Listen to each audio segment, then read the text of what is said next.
E-Church. Welcome to E-Church. E-Church Live. Party It's time. Excellent. Tuesday. Party time. St. Patty's Day. Yeah. The March 17th. You actually know St. Patrick, sort of, don't you? I sometimes embody St. Patty himself, yes. Do you have Irish blood in you? Is that why? I have Scottish.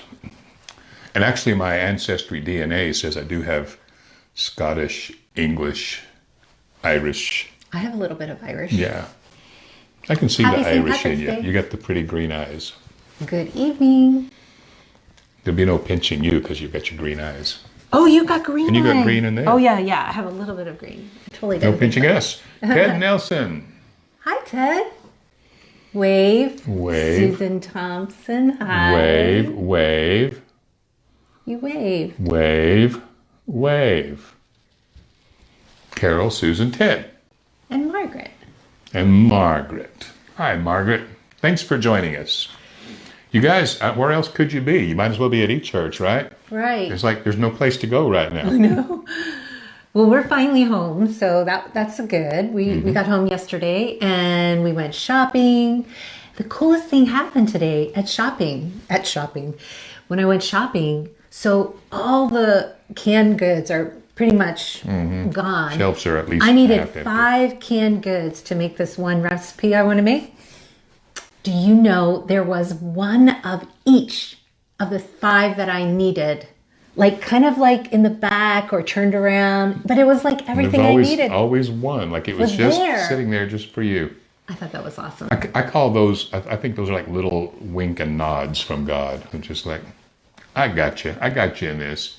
And we'll talk about that tonight because Yes. this is a weird time. It's strange, isn't This it? is such a weird time. It's not to see something everything we've going ever on. been through before. No, we never lived through that. And so,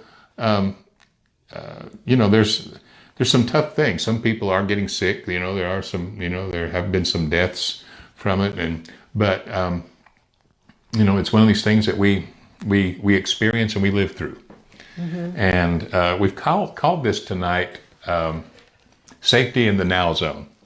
Because right now, with the situations, and this is the thing about living this life, is that, Jesus said there's tribulation in the world, but be of good cheer because I've overcome the world. And the way that I know that he's overcome the world is that he's put himself, he lives in us. And and in that there is a peace that he says passes understanding. And so in the midst of a time that doesn't look very peaceful, there is a peace. There is a peace. And where is that peace? It's in your, if you can slow down and stop and look at reality here, you realize, okay, I'm here and I'm in the now.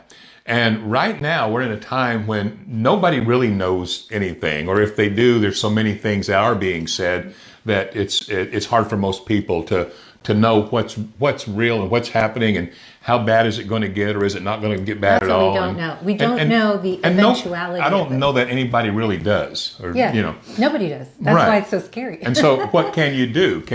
You can live as if you know what's gonna happen, and that usually seems like it takes you to one extreme or the other. Because there's some that say, "Oh, it's going to get horrible, it's going to get worse," and they're taking every precaution imaginable. Then there's others saying, "Oh, it's bogus, it's pumped up, it's not, no reason to get into fear." And I'm certainly not a person that lives by fear at all. I just won't have it. But the truth is, nobody knows. But here's one thing we can know is that we are where we are right now, and so what we do is we live in the now. This is a secret that I found of living.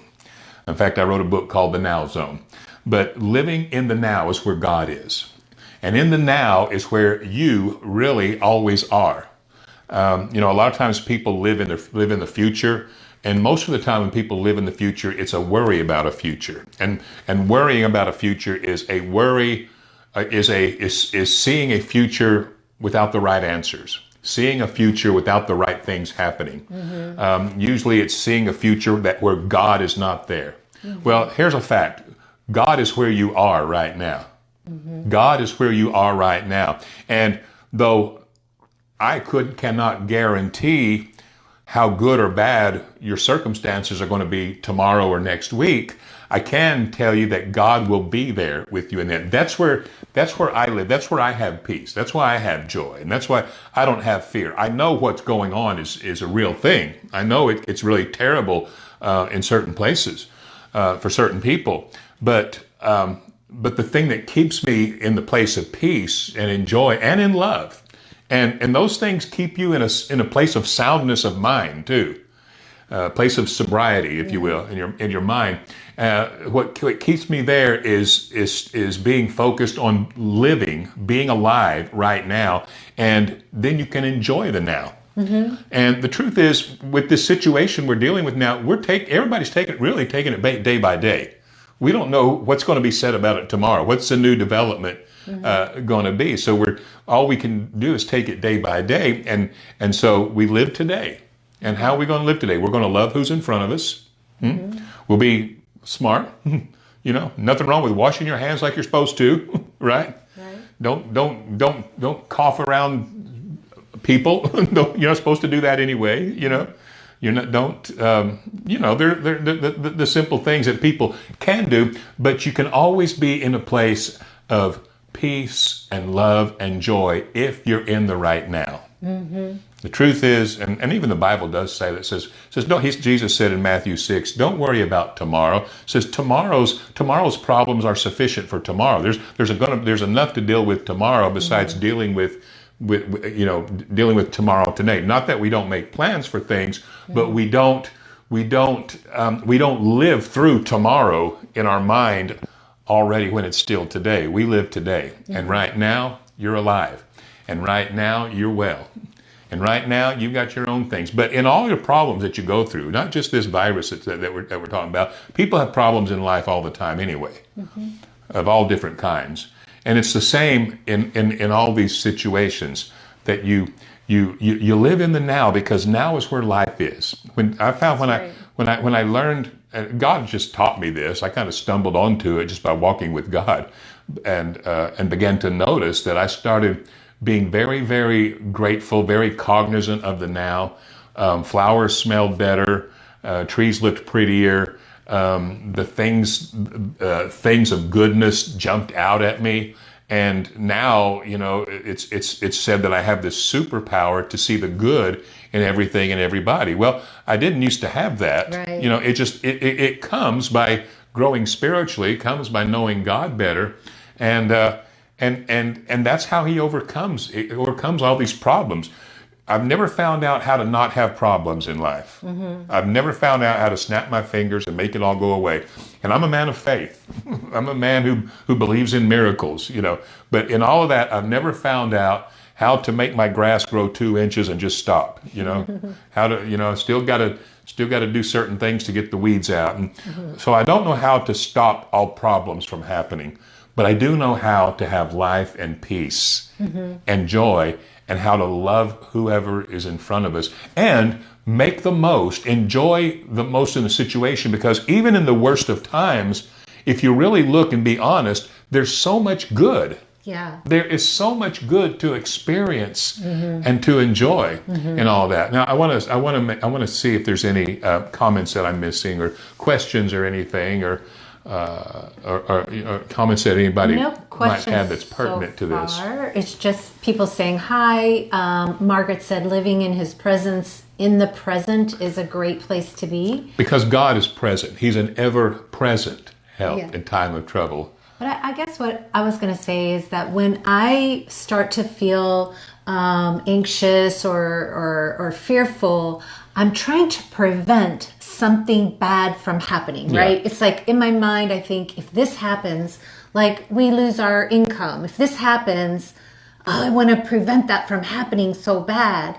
But like what you're saying is, and this is what Jesus came to give us, is that peace, whether I prevent, things are prevented, bad things are prevented from happening, or the things happen and I go through them with peace. Like, what a concept. Yeah. That I could, as a result of this epidemic, I'm not expecting it, I'm not hoping for that or thinking on that a lot, but if it did, I would have God, and we would one day at a time deal with that situation. And that's what you do. And that's what our message is tonight. But Debbie said something that I'm glad she said, because we talked about this before earlier today. We wanted to make sure we brought this out. Okay, she said, I love Rick's message. So much good. Live in the now. And seeing Judy always makes my heart happy. Debbie and I used to work together. I have compassion for my fear and others' fears. I do think people need to acknowledge fear and sadness sometimes, so it doesn't turn into anger at others or themselves. That's actually a good point. We were talking about something similar earlier. We were talking about that because go ahead. Well, I was just going to say, sometimes people get frustrated because people aren't where they are, so they're frustrated at other people's fear. Or they're frustrated that other people have different. They're in a different place than you are. And there is no condemnation in Christ, where there's no right or wrong. Mm-hmm. There's no right or wrong for you to do this. If you have peace about doing certain things, more power to you. If you're genuinely afraid of what's going on, I'm not going to hate you for that, and it's understandable. Mm-hmm. And even God understands it. We talked about that. How Jesus, he became, because he took on the fashion of a man, he became a faithful high priest that can be touched by the feelings of our weaknesses, because he was tempted in every point just like we are. Right. He knows why there is fear. He knows why things hurt. He knows why we hunger. He knows, he knows our frame. Mm-hmm. And this is a good thing about living in the now, is that nobody has to tell you what you should or should not be doing. You've got your life, and you've got your conscience and your own walk with God, and you are where you are. And for someone to say that you should be somewhere else or you should be doing something else, it's not exactly accurate. It's not loving. It's very loving for us to acknowledge that it's okay. And that's what we wanted to let people know tonight too, because there's a lot of things going on, and there's a lot of things being said, and a lot of people are wondering, what is the correct way for me to think about this and respond to this? Whatever you're thinking is whatever you're thinking. And God's with you in that. And that's what's so cool about this. There's so much room. There's so much room for us to be us. And there's so much room. He's touched with the feeling of our weakness. So if you're sad, if you're hurting, if you're afraid, God is touched with that. This is so cool. I used to have the idea that he was only impressed with my strength. But if you really look, at the Gospels, you see where Jesus seemed to always be almost attracted to weakness. He would go out of his way, to go to the one that just couldn't get it right. And he's not demanding the right response from us individually. He's there with us in all of it. Yeah. And that's what makes this so cool. We can be alive and where we're at, and it's so good when you can remove all the should I's. I should, or you should. I think everybody that's alive is a survivor. We've all survived a lot of things already so far, and we're going to survive some more probably. But everyone, if you're alive, however you've done this, if you're alive, you deserve applause, because there's challenges, right, in this life. Yeah. Julia said his strength is made perfect in weakness. I have certainly learned that. That's why it's not only is it okay to acknowledge it, Paul said, I'll boast about it. I'll brag about it. Brooks said, he told me that I am safe and always will be. Doctors call me immunocompromised, so I'm thankful he gave me that word to focus on. It's very loving, because it's very loving, and that's the whole point. That's just what we wanted to get across to you, that God loves you and he's with you. And things go on in this life. They don't make sense to a lot of people, but bad things were happening in this world. There've been plagues, and there's been war, and there's been hate, and there's been ugly things happen long before any of us were born. I believe biblically that God made everything good. Man made choices that made it bad. Yeah. And that's what we deal with in this world. But God is real. God is real, and He's alive, and He's a wonderful counselor. This is what I can say about him from how I know him. He's a wonderful counselor. He has a way of bringing peace to your heart when it doesn't make sense to have peace. And taking something that's meant for harm and making something good from it. There's going to be a lot of good. That's his specialty, really. It's his specialty. And I think this is where knowing God, having a relationship with God really is a blessing, because like Brooke shared, she had a conversation with him. Hey, I'm one of those high risk people. And he gave her a word that comforted her. That's just like the Holy Spirit. That's just like He's nothing but good. Yeah. I wish everybody would learn that he's not demanding. He's giving, and he's there to give. This is a good question. Katie's asking, so a Christian can still fear? I wrestle with the verse about feeling you have not been made perfect in love. Like if you have fear, then somehow you're a Good lower question. Christian. Yeah, there are no lower Christians. I mean, the Bible is clear about that too. And don't let anybody think that he's better than another, because what do you have? You have faith. Where'd you get it? You got it from God. And so here's what that is. So what love does is perfect love casts out all fear. This is something we're learning and growing in. And I'd be lying if I said that it doesn't change us. It does. As me personally, as I have grown in it, it does cast out all fear.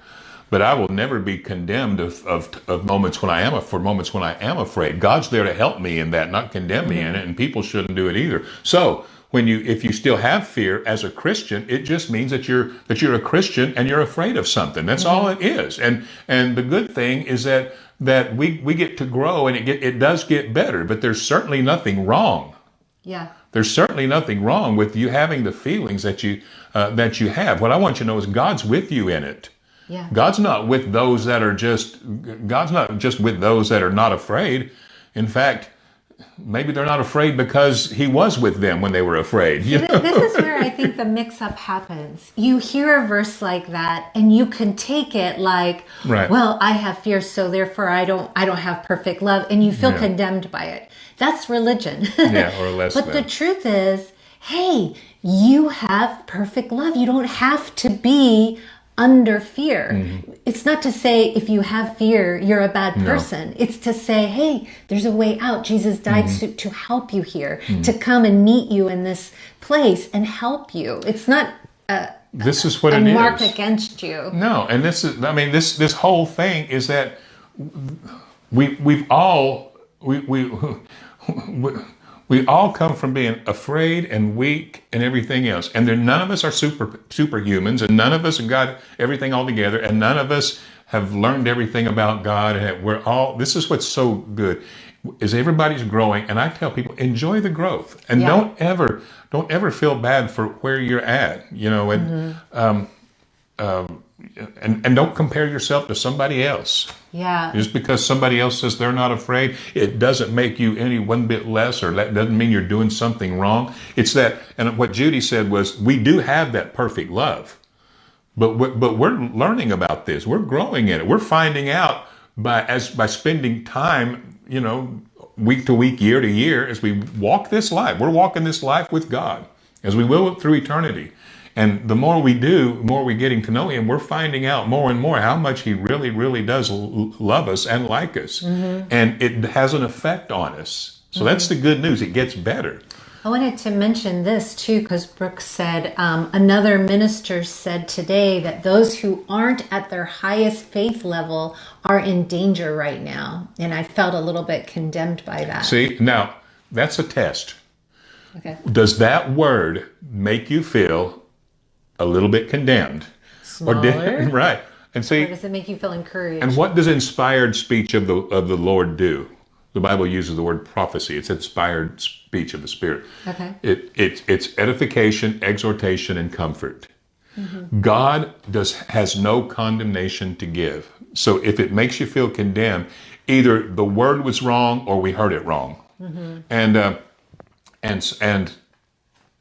you're not in danger. You're with God. And you don't have to be, super faith person. You're already in a relationship with God, and He's there with you. And that's all that faith is that we're trusting on someone who's stronger than us. Yeah. And like I myself said, I don't know how to keep everything bad from happening. I've had horrible things happen to me, but I found out that in all these things we're more than conquerors because He loves us. He's good to us. He's been extremely good to me in my lowest hell of life. God was there. Yeah. And God was good. It didn't stop something bad from happening. People could say the same thing about me. If I'd had the right kind of faith, or if I'd been in perfect love, nothing bad would have happened. That's ridiculous. Jesus said, "In the world there's tribulation, but be of good cheer. I've overcome it." You can still be happy. And you can enjoy. Andrew, he's talking about a little bit about integrity, that God desires a relationship with us that's honest and real. If you've been to hard places, like both of us have been in very difficult places, you can't just get through that with saying By being strong. cliche scriptures, and just, it has to be something real. And you have to be able to be real with your Father, with Jesus. You have to be able to be real and say, "I'm not getting this," or "I'm feeling this. This is the truth." And listen back to His encouraging word, believe what He says to you. There has to be a real relationship, not just I'm going to memorize scripture and say this thing. It's totally about that. There's someone that loves us, someone that has loved me. When I've said, "Daddy, it hurts." Yeah. "Daddy, I can't get out of it. I don't see any way out. Father, what am I going? I'm going down the tubes here. Father, what do you say? I've lost everything." And and now it comes down to what I normally say is, "What do you say?" Because I know that no matter what my problem is I'm dealing with, the first thing I need to do is the most important things that are going on are not what's happening around here. Not how much money I have, or who's liking me, or what the most important thing is what's happening in here, because this will determine my heaven or hell experience in my daily walk. And so the first thing I know is okay, this is going on, and it's bringing in some horrible feelings here. And what do you say? Because I need to look to Him, because in Him I've found out that in Him I can find peace. Yeah. In Him I can find joy, and in Him I can find love. Jim and Mary, I'm not sure which, said He gives the exact word we need to settle our hearts. Exactly, because He's personal with us, and that's what's so cool about Him is He can meet us anywhere. And He said, and they say divine influence upon the heart. It's so amazing, that divine influence. That's a definition of grace. Okay, Pollyanna is saying, "I'm keeping peace in my heart, trying to encourage others. We are overcomers, and we have overcome a lot already, and we are still alive.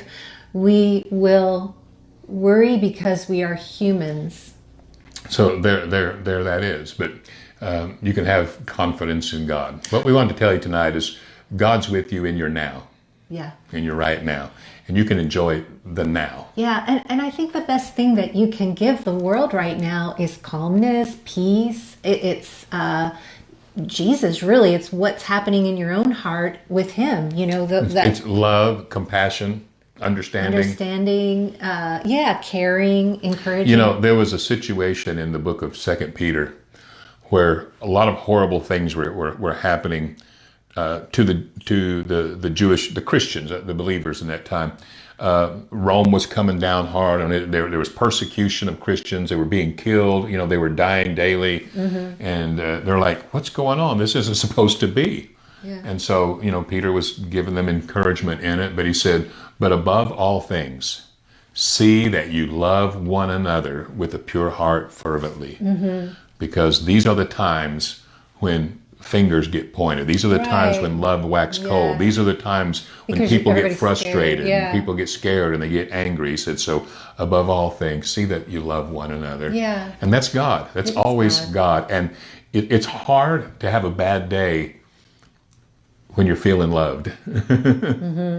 It's hard to not love when you're feeling loved. Yeah. And love is powerful. Love is healing. And love is wisdom. Katie said, oh, here, Christy, our Christy is here. She said, I love this scripture. I am the Lord your God who takes hold of your right hand and says to you, do not fear, I will help you. I'm going to cry because this is like a really special scripture to me in my life. When I was going through a really, really hard time, that would just really comfort me that he would help me, that he would have my right hand. And it wasn't like things magically got better, but I had this person with me. Was with you. Yeah, who was with me, who wasn't going to, let me. And that's what we really want. We find out we can deal with anything that this world throws at us if we've got someone like him with us. I love that verse. I just, don't you love God? Yeah. He's you want everyone to know how he can be personally good with you. Another scripture in Isaiah says that the work of righteousness, and this is what we all have been given. I mean, God's holding no sins against anybody. We all have been given the gift of righteousness. He says, the work of righteousness shall be peace. Of course, it's when you know you have it, it's when you feel that peace. Yeah. But he says, the work of righteousness will be peace, and the effect of righteousness will be confidence and assurance, always. I don't know what's going to happen tomorrow. I don't know if there's going to be a full quarantine tomorrow. Right. I don't know if it's going to get, if it's going to blow over quickly or what. But it's inside. It's inside. It's in him is where you can have the confidence and the assurance. And that's how we can enjoy life. See, I love you guys. I just, there's a lot of things that I don't know. There's a lot of other Christian activity that I sort of leave to the other people. But I care. Judy and I both. We care about how you're doing today. Yeah. We may not be big on what's going to happen at the end of the world and when's Jesus coming back and all that stuff and how's he coming or is he coming or is he not, or we may not be focus on a whole lot of things that some people do, but we do care about how are you doing today. Right. And so that's why we always want to talk about the things that are good for your today, that can give you love today, can give you peace today, can give you joy today. Or even if you don't have peace, that you don't have condemnation in it today. Yeah. God's just good. He just wants good for you. Jen and Eric Smith, I'm not sure which, growing up with my grandparents on my mom's side maybe, I never felt worried or bothered if I messed up because my grandpa and grandma would just say, it's okay, and still love me as if I didn't do anything wrong.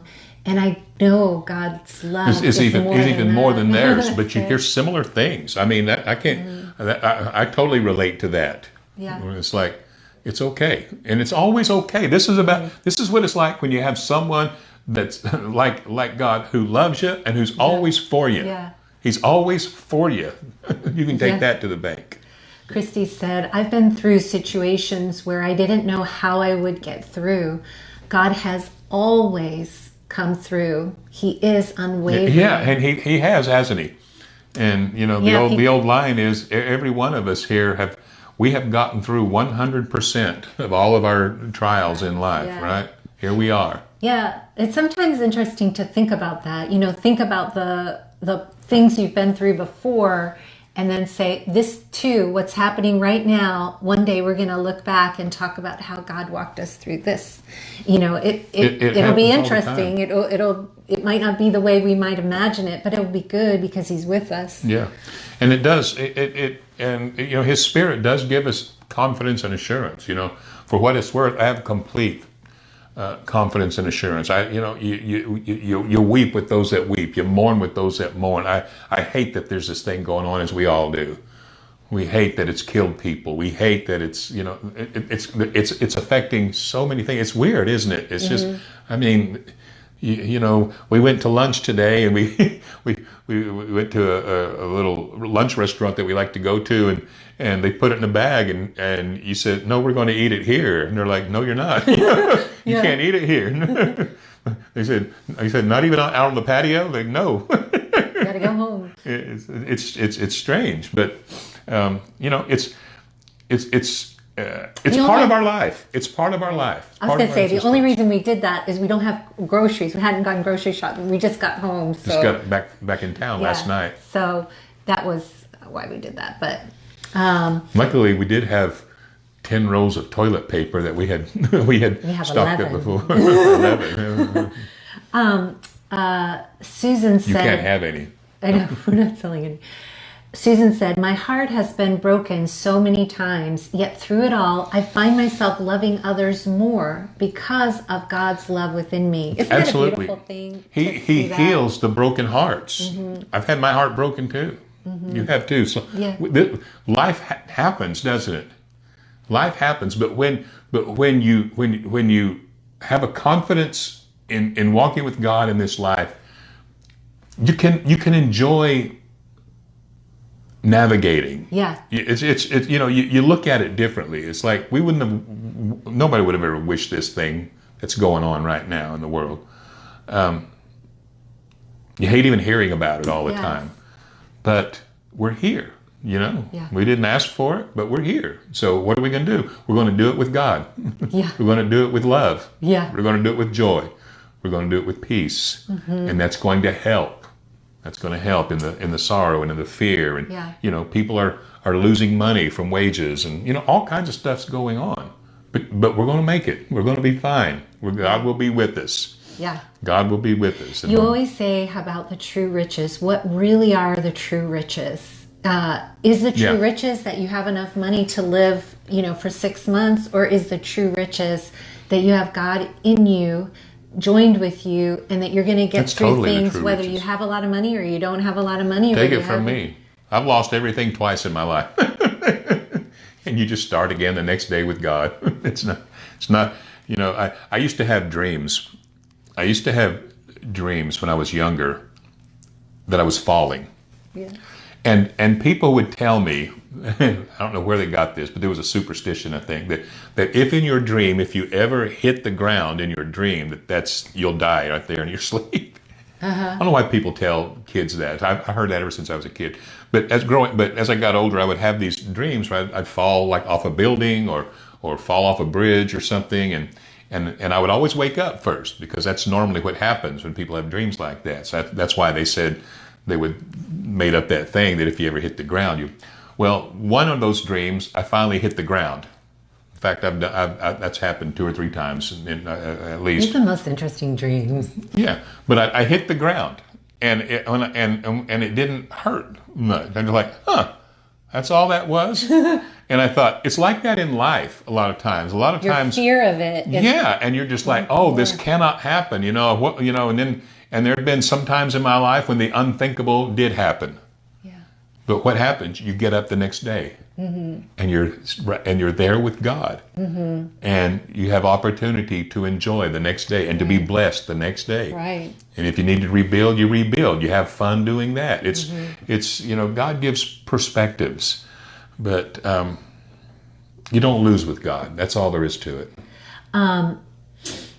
Mary, I think it's, let me try and find it now. There was a comment that we talked about today where people are talking about God giving the virus. So many people okay. think that God is the author of this virus. So many opportunities to speak of his true nature. I honestly have not seen We that. haven't heard. We don't hang with. We just don't know people We that don't know people that do that anymore. I used to hang with more of those, but totally it's not interesting true. that we haven't Yeah. heard that. Yeah. But we know that it's going around, and that you can expect that. You know, It's bless our hearts. Everybody believes different things, don't they, about God? They think it's so funny because it's a great opportunity to share the love of God, but when you do it like that, you're sowing fear and condemnation and a wrong idea about God. Who's going to trust the God You know what? who gives a virus to and to sow a little sympathy towards those too. Also, Yeah. why do they say those things and believe those things? Because they've got fear and they've got condemnation, Yeah. and and so they see. they're feeding. It's so sad that they see a condemnation. God that's like that, and just think of what they think He's doing to them day after day. Yeah. I think I kind of thought that, when I first started hearing about God when I was younger. I thought, I don't think I want much to do with Him, and I tried running from Him as if you could. Our friend Tina Boone is having leg surgery tomorrow. She wants us to pray for her tomorrow at 9 It goes a.m. well. God is involved with that, and He'll be right there with you in it. And this is why He said to pray. We get the honor to pray and believe in faith and let God do His thing. Amen. It's going to be great. It's going to go well, and you're going to feel like you're younger when that thing heals up. Oh, Debbie said, "Thank you both. This is what I needed today." Oh, good. That's I'm good. glad it helps. Jen and Eric, with my daughter, they know they can't tell me anything with no fear because I will not condemn them or judge, but only love and tell them about Jesus. See, this is what's so good, and they made a couple of good comments about this. This is relationship, is that you can be real with God, and you can talk to Him, and the Bible does say, it says He, if anybody needs, ask. If you need to know something, if you need to ask Him, it says He gives to all men liberally, and He upbraids not. It means He's not going to put you down for it. He's not going to scold you for it. What's wrong? Why is it you have no faith? Or why don't you know that? Or nothing. Even the command that we love one another, He doesn't ever just say, why aren't you loving somebody? You're supposed to love. He just says, I can help you with that. There's nothing dark or bad about Him. There's just good. And God is love, and love does not seek His own. He's not using us for His goodness, for His pleasure. What gives Him pleasure is to be good to us, because that's the nature of love. Katie had another question, which I thought was really good. Let me see if I can find it. She said about Hebrews, where it says, talks about not neglecting the fellowship of the brethren to avoid the deceitfulness of sin. Could you touch on that? Yeah, Hebrews 10:25. It says don't neglect it, and there again, he's talking to the Hebrews, and you know the context there, that these were Jewish people that had come to believe in Jesus, but they're being pulled or being torn, and so the writer there, who I believe it was Paul, was telling them different things, like you can't go back. He says there's no correct dealing with your sin there. You can't go back. There is no other sacrifice for sin. Jesus took care of it. He's your answer here, and he's telling them don't go back. And he's saying stay with Him, because they were being pulled and they were being tempted to pull away from that. And they're like, well, maybe we can just go back, and be the Hebrew guys and kind of secretly do this. And he says, he was encouraging them because they needed it. They were in it. Understand things like that. He was in a specific time in a specific situation, and he was saying, get with your Christian brothers, and you guys fellowship and strengthen each other. And it was that time, and that still does hold true today with this. But it's not a rule or law. It's not like when you get to heaven and there's going to be a blank space where you didn't get a check for attendance. Yeah. At church. It's never a demand. God doesn't come to get something from us. It's never a performance thing. God, whatever He does for our good. And so it doesn't say gather together so it can give us something that's going to be hard to do sometimes. He does it all to help us. He says, hey, it'll help you. It'll be good for you. Debbie says, God helps us while we navigate. That seems so right. Yeah.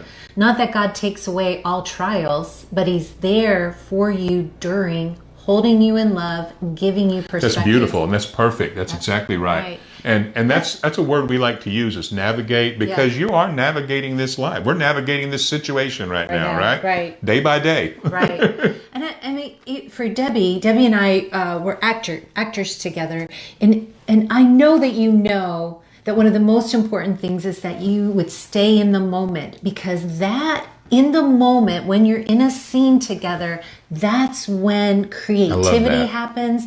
That's where you get sort of an instinct that's outside of yourself that helps you to understand and be this character that you're portraying. It's a magic moment, and I know you've had it. It's the same. It's in the now. It's in the now, and that's where you get creative solutions to whatever the trials you're going through are.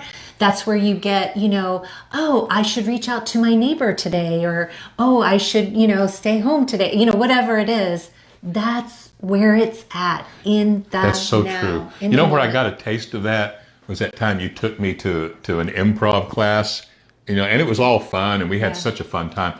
But there was one thing I heard one of the instructors say that I thought, this was church right here. Was he was telling us, he said, now when you get up here, he says, don't try to pre-think what you're going to say, because it was improvisation. The very nature is you do it on the spot, And he says, so don't sit there and try to think of what you're going to do up here, or try to come up with a punchline that you're going to slip funny. In. Yeah. He says you just trust in the moment. He says that when the moment comes, it will be there. Mm-hmm. It will be there. Mm-hmm. Jesus taught us that. He said the same thing, didn't he? He says, don't worry about what you're going to say. He said, the Spirit will help you. He will give it to you. Yeah. And there again, that's another showing, another proof that there's somebody with us. Right. And the magic, as you said, the magic is in the now. Yeah. There's this place. Mm-hmm. There's this magic moment. It's like you say, performers know it when they're on stage. There's a certain place where they get to where they're almost invisible. They're in this zone. Mm-hmm. Athletes get it. They call them. They use the word unconscious because they're not thinking. They're just there. It's just happening. Mm-hmm. Salesmen get it to when they know when they're not being when they don't feel like they're coercing. They're just they're blessing, and they're sliding it right in there. Mm-hmm. I talk about how I've had interviews for jobs to where there's been some times when I'm sitting there being interviewed and I'm just so self-conscious, and I'm like, I don't know what to do with my hands, and miserable. How am I looking and all that. But then there's been others where you're engaged in the now, and you're not thinking about anything else except the moment, and it always goes so well. There's magic there because God lives in the now. He doesn't live in tomorrow. Mm-hmm. He's not a tomorrow. When tomorrow comes here, that'll be now. Mm-hmm. But he always lives in the now. That's a good thing to know. Yeah. Katie, she says, how do you see Revelation and what's written without judgment? She had made a comment before where a lot of times when you share Revelation with people, they'll hear it as judgment. It's kind of like love casts out all fear. Mm-hmm. And you hear it like I'm saying, well, you have fear, so therefore you're not very loving. It's a good question because it's easy to neglect. It's easy to neglect the sugar that helps the medicine go down, Yeah. And so I think with us, we try to be cognizant, and we're doing it tonight because we're trying to share a revelation of a place where there's peace and joy and love. Without knowing. Without knowing where it's all going to end up. And I think if people know that wherever they're at in this, it's okay, because that thing about there being no condemnation in Christ, that's big to me. Mm-hmm. Even when we have questions about what should a Christian be doing, what about the Bible says this or that, the other, some things we don't understand, but I do know is that there's no condemnation, so I will not be condemned by it. And if God needs to help me understand it more later on, then I'll wait for that to come. But in the meantime, I'll not feel bad. So it's a very good question. I don't mean to make light of it or to poo-poo it at all, because it's something that you do, and things can be easily taken as an offense. Like it's almost like you're putting pressure on them, or you're talking down to them. And I think a lot of times it's just to listen to where they're at, because sometimes I've tried to say things and I can tell that they're hearing it in that kind of judgmental way. And so I back up and I try to listen and try again with the help of the Holy Spirit to say it in a way that they can hear. Because what good is it for me to throw something at them that they're not able to hear? You know what I'm saying? And it's good that we, I try to, in all the, when you see that, I try to acknowledge their worth, because they're people are priceless and they're precious. This was the secret of Jesus. He goes, he's walking in a crowd and he picks out a thief that's sitting in a tree, and everybody knows he's a thief. And they hate him because he's basically a traitor to his own people. The man's name was Zacchaeus. Mm-hmm. And Jesus, in all this crowd, he picks him out and says, come on, I want to honor you by coming to have dinner with you. I want to honor your house. I choose your house to have dinner with tonight. I want to party with you tonight. I want to be your friend tonight. Yeah. And he acknowledged the worth of a man that had done, that he also knew that he had done horrible things, but he didn't know any other lifestyle. And everybody else knew that he'd done horrible things. But Jesus acknowledged his worth and his existence and said, I want to be your friend. Yeah. And he did that with other people in other instances. And so it's just something we want to, you saw, I think, just being aware and really caring. A lot of times, just the fact that you care, it comes across, it comes out normally. Mm-hmm. And then if it doesn't, if someone says, well, that bothers me because da-da-da, then we can always, help them, help with that, but it's very, very big that people not have condemnation. That's not a little side trip. That's the main thing. People, you can't learn under condemnation, and you can't grasp the things of God. It's hard to grasp the things of God if you're condemned and you feel like you're less than, because you don't. Nobody's less than at all. Kim and Michael said, someone we know said God could stop this if he wanted, but he isn't. So he must have some plans for it, based in fear, just like you said. That gets us into another thing there, the idea that God's controlling everything. Mm-hmm. God made everything good. Man made things bad. And so when Jesus came, if God controlled everything, then Jesus could have, gotten rid of the Roman oppression. When he was in there, he could have gotten rid of the sin of Israel, done something about Herod, and gotten rid of all the trouble that ever happens in the world, but he didn't. He said, there's still tribulation in the world. I haven't done anything about any of that, but I've done something better. I've done something with you. I think that's what the whole gift is that no matter what is happening, good, bad, you have something so good in you that you're going to make it through. The Christians who were martyred, who were being killed, they had something in them that got them through that. They continued to change the world because people watched them being burned at the stake while they were singing joyfully. Yeah. There's just something about, the true life is found inside. That's just the truth. Mm-hmm. He said, the kingdom is within you. They said, when are you going to make it all, good out here? When are you going to establish your kingdom? He said, it doesn't come like that. The kingdom's within you, and the kingdom is righteousness, peace, and joy in the Spirit. But that's another question about that. Well, if God's good or whatever, he's totally good in the midst of all these things. Mm-hmm. That's the thing. God set everything in motion, that this world, when he made it all good, it was to perpetuate in goodness. That's all it would have done. But man made it bad, and it has been perpetuating in badness. Mm-hmm. And things happen. And so we have this. And people try to simplify everything. They try to put God in the box of their mind and say God would either do this or that. God's a zillion times bigger than your mind can come up with.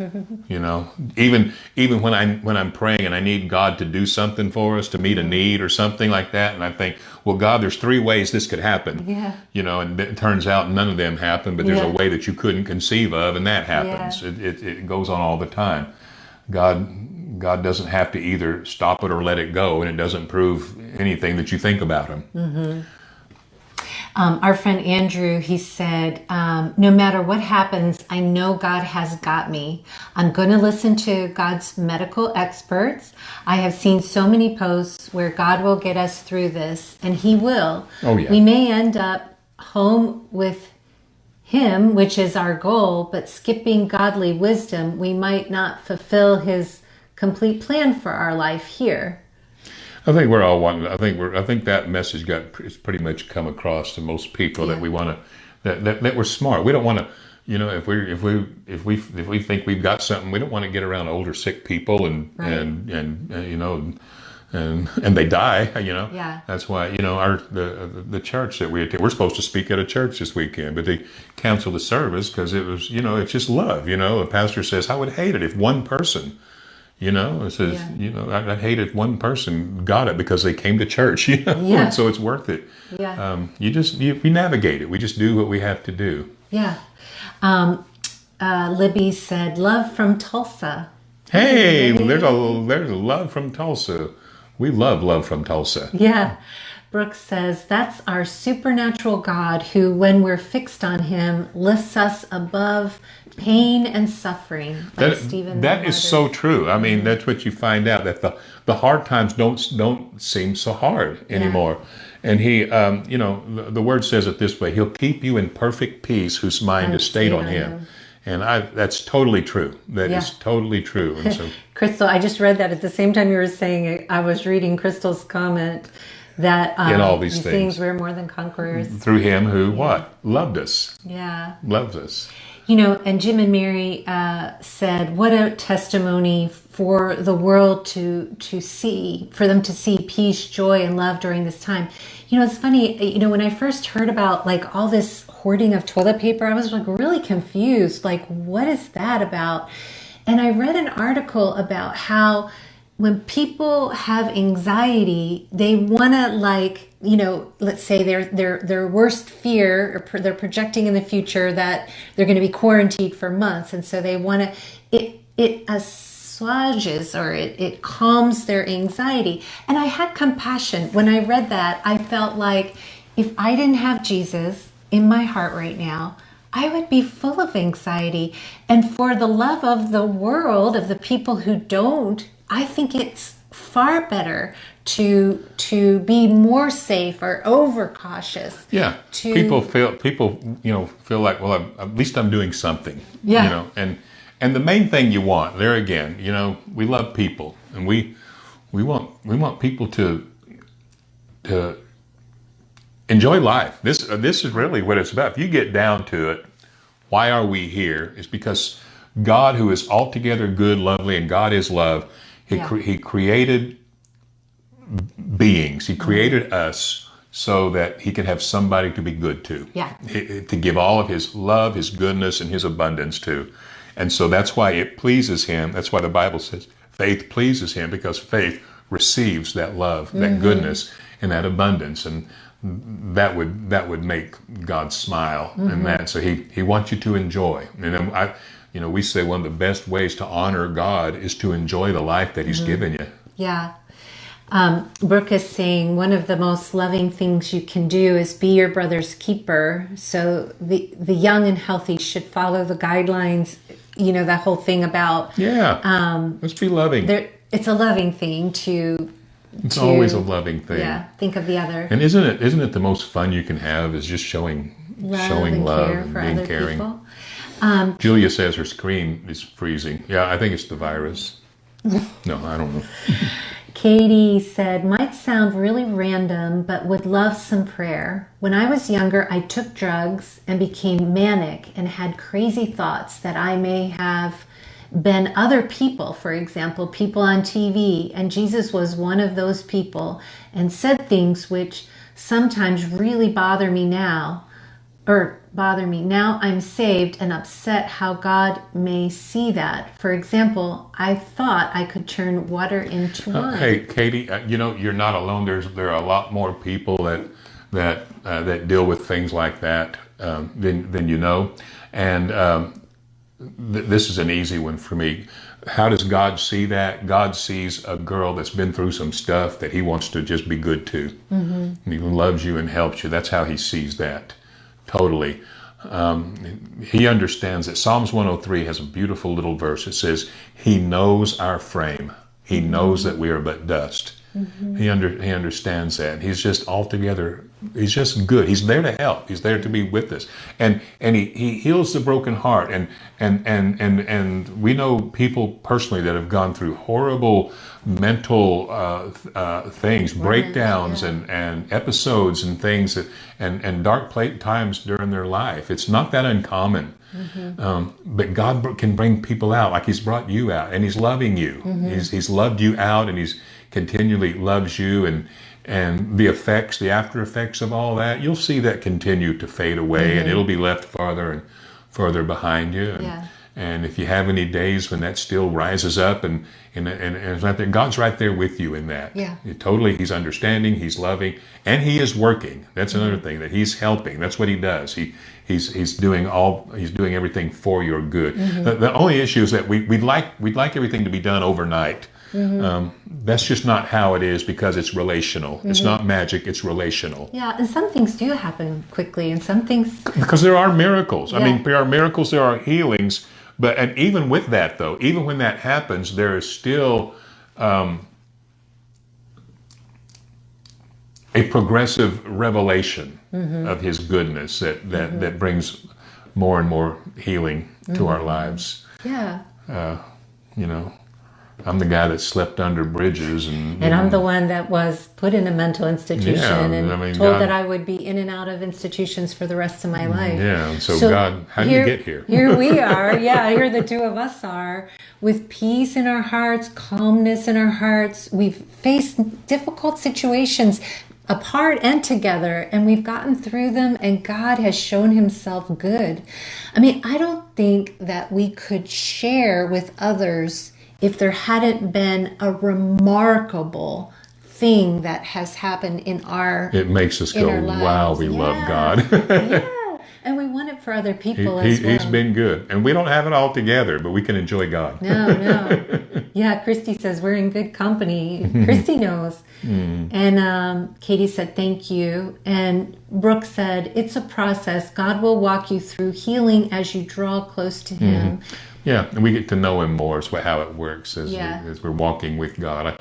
And that's why we tell people we can enjoy the walk. Enjoy the walk. We're walking and learning the ways of God, and it's beautiful. You know, just like getting to know another person. You know, you develop a relationship, and you get to walk with them day after day after day. And the more you know about them, the more you like them. Rick did a little thing about St. Patrick this Sunday. And one of the things, St. Patrick had this dream that the people of Ireland were calling him to come walk with them. Come walk with us. And that's what really led him to be a missionary in Ireland. But I mean, I think that's such a perfect... illustration is come walk with us, among us, and share that what you have in you, that peace and that joy. And even as you're growing in it, even if it's not perfect, and believe me, I don't think it ever gets perfect, but it's not just in man's idea of perfection. But his love is perfect even when there's flaws everywhere. Because I think even when we talk about the fruit of the Spirit, and I've written a book about the fresh fruit of the Spirit, it's about a little piece of sap coming up through the vine, and it first shows as like a little, like a bubble of sap, and then it grows into a little blossom, and then it becomes a bigger blossom, and then a small piece of fruit shows, and then that piece of fruit grows and ripens and ripens. And if you get mad because that little piece of sap isn't a full-grown peach, isn't a fully ripened peach, well, you're just missing the growing of it. And we say celebrate it. Celebrate the growth. It's just as valuable when it's really in its infant stage as it is when it's fully ripened. It's beautiful. It's a beautiful gift. A lot of times I find myself looking back and saying, look what God has done. A lot of times people look at what they don't have, but when we do look at what we do have, it can be pretty overwhelming because it's a lot. Yeah. There's a lot of good. There's a lot of good that's and in this life. I think we were talking about this today too, is our eyes in the flesh, we're trained to look at what's wrong. What's wrong? This is what's wrong. It's really in the spirit. You start seeing what's good. You know, what's beautiful today? What's something good we can think on? You always say that. Brooke Young said, I got your book recently. Got to open and read it. Yay. Okay, good. And Debbie's, thank you, Debbie. Thank you. Kathy says, God is so faithful. What Satan means for harm, God will always turn around for the good. We will all grow in there, trusting God. That's true. He's just good. And you don't lose, with God. Even when it looks like you lose, you end up winning somehow. June, it's just good. I know we have to go. It's been an hour, but there's been some great interaction. Thank you. June and Mary said this church is like a waterfall of His love. Oh, great. And Brooke said, I had no idea you'd been through all that. It gives me hope. Good. Good. Because one day you're going to say that to somebody, and it's going to give them hope. Right. That's good. That's how those hard things, those bad things, are used the best. Is that He loves us through and out of it, and it becomes a tool. It becomes a blessing that we can give to somebody else. We wouldn't wish any of these things on anyone. No. But He makes something so good somehow. This is only God could do that. Yeah. Make something so good out of it. Well, we better let you go. It's been an hour, and thanks for spending this hour with us. There's a lot of good things to do as we... I've enjoyed this. Yeah, and there's just a lot of good that can come of this time, without kind of focusing on what we don't know, but on what we do know, and that's that God loves us, and that He has a plan for us, and there's lots of wonderful things you can do with Him during this time that we have, as we are socially distancing, or whatever you call it. So. Yeah. Anyway, okay. All right, so guys, thanks a lot. Yeah, if you have any questions that we didn't get to, make sure you leave them. We'll go back through all the comments, make sure we answer them. And any prayer requests, we're happy. We love to pray for you. And if you need more encouragement, go to our website at rickmanis.com. We have classes, we have videos, we have audio messages. You can even see Rick Manis as St. Patrick. Actually, that's not on our website yet. It's in our YouTube channel, but I'll put it on later. But see Rick telling the testimony is... I pretended to be St. Patrick telling me story, and told about how he found love in God when he had no love, and how God became his best friend for the rest of his life. Yes. Amen. Okay, good night, guys. Hey, thanks for being here, and thanks for participating like you did. You guys have made this a great e-church. I think a lot of good things were said. All right, we love you. Have a great week. Bye.